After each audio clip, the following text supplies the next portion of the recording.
చంద్రబాబు ప్రభుత్వం ఒక మహాకవికి గొప్ప మేలు తలపెట్టింది.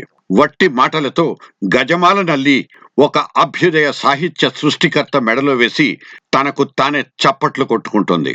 గురజాడ నడయాడిన వీధిలోనే ఒక బ్రాందీ దుకాణం తెరిచి మందుబాబులతో చిందులేయించే పనికి శ్రీకారం చుట్టేసింది. మన సాంస్కృతిక సాహిత్య సంపదల్ని పిడిబాకులతో గుచ్చి గుచ్చి చేస్తున్న ఈ వరుస హత్యాకాండల్ని చూసి మనము చప్పట్లు కొట్టేద్దామా? ఇవాల్టి మరణ మృదంగం మన కొత్తేవి కాదు. ఏలిన వాళ్ళిచ్చిన హామీలకు మన కడుపులు ఉబ్బరమేసి అజీర్తి రోగాలు ప్రాప్తించిన అనుభవాలు మనవి.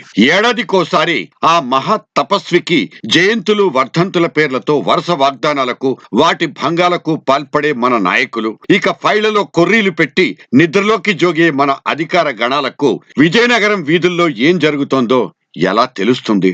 విజయనగరం జిల్లా బొత్స సత్యనారాయణ గారు ఆ రోజు కీలకమైన పిసిసి అధ్యక్షుడిగా ఉన్నప్పుడు గురజాడ 150వ జయంతికి రాష్ట్ర ప్రభుత్వం 2 ప్రకటనలు చేసింది. ఒకటి, అప్పుడు ఉమ్మడి రాష్ట్రంలో ఉన్నప్పుడు హైదరాబాద్ లో గురజాడ పేరు పైన ఒక ఆడిటోరియం కడతామని, విజయనగరంలో గురజాడ ఆధునీకరిస్తామని, గురజాడ ఇంటిని టూరిజం స్పాట్ గా చేస్తామని, గురజాడ పేరు పైన 2 కోట్లతో ఆడిటోరియం కడతామని ఆ రోజుల్లో ప్రకటన చేశారు.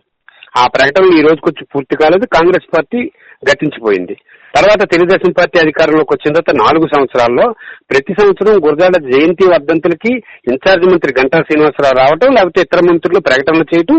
రెండోది, ఇప్పుడు అనుకోకుండా గురజాడ ఇంటికి 50 గజాల దూరంలో ఒక మద్యం షాపుకి లైసెన్స్ ఇచ్చారని ప్రచారం జరుగుతున్నప్పుడు ఒక షాపు తయారు చేస్తుంటే ఆ చుట్టుపక్కల ఉన్న వాళ్ళని ఎక్సైజ్ వాళ్ళు ఎంక్వైరీ చేస్తుంటే వాళ్ళంతా లోక్సత్తా పార్టీ రాష్ట్ర అధ్యక్షుడిగా నా దగ్గరికి వస్తే వాళ్ళని తీసుకొని వెళ్ళి ఈ రోజు జిల్లా ఎక్సైజ్ సూపరింటెండెంట్ శంభు ప్రసాద్ గారి దగ్గరికి వెళ్ళి గట్టిగా వివరణ అడిగాం. అది ఎట్టి పరిస్థితుల్లో క్లోజ్ చేయాలని చెప్పాం. అటువంటి పరిణామం జరగకూడదని చెప్పాం. ఎందుకంటే పవిత్రమైన స్థలం అది.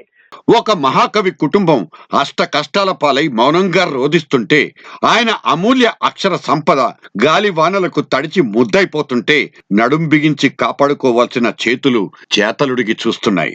ఆ సాహిత్య వారసత్వ సంపదకు గుడి కట్టి పూజలు చేసుకోవాల్సిన వేళ దానికి గోరీలు కట్టే మేస్త్రీలుగా మారిపోతున్నారు మన అమాత్యులు. శిలా విగ్రహాలు, శిలా ఫలకాల పేరుతో జాతరలు చేసే సర్కార్లు శిథిలమవుతున్న గురజాడ భవనానికి ఒక శాశ్వతత్వాన్ని ఆపాదించే పనికి ఏనాడైనా పూనుకున్నాయా?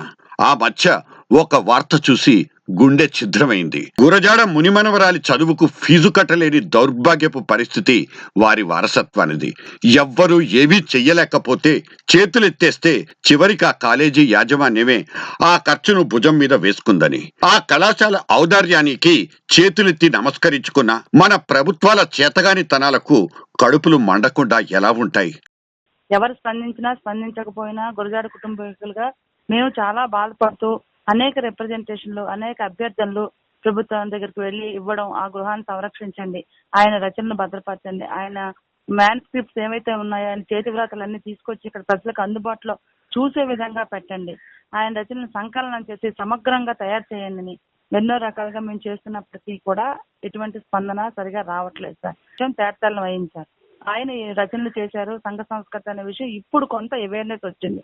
కానీ ఆయనకి తెలుగు జాతి కానీ మన ఇప్పుడున్న ప్రభుత్వాలు కానీ తగిన రీతిలో ఆయనని గుర్తించలేదనేది నా అభిప్రాయం సార్. అంటే మాకు తెలిసింది సార్, ఇక్కడ పర్మిషన్ ఇచ్చారు బ్రాందీ షాప్ కానీ, ఇంకా అంతవరకు తెగించిన వాళ్ళు గురజాడ వైన్స్ అని పెట్టడానికి కూడా ఇంకా ఉంటారేమో అనిపించింది. మాకు చాలా బాధ అనిపించింది. స్థానికులతో చెప్పాను, ఎవరు చేశారో ఏంటో మాకైతే తెలియదు సార్. అవునులే, చదరపు గజానికి అక్షరాల 11,000 రూపాయల ఖర్చుతో 3-4 ఏళ్ల క్రితమే కట్టుకున్న ఒక టెంపరరీ సచివాలయమే ఒక్క వానతో బీటలు వారి లీకేజీల బారిన పడుతుంటే, ఎప్పుడో 100 ఏళ్ల క్రితం ఆ పెద్దాయన కుటుంబీకులు కట్టుకున్న ఆ పాతకాలపు డొక్కు ఇల్లు పాడవకుండా ఎందుకుంటుందన్న గొప్ప గొప్ప లాజిక్కులు ఇచ్చుకునే వెధవ తెలివితేటలున్న బ్యూరోక్రాటిక్ సమాజం మనది.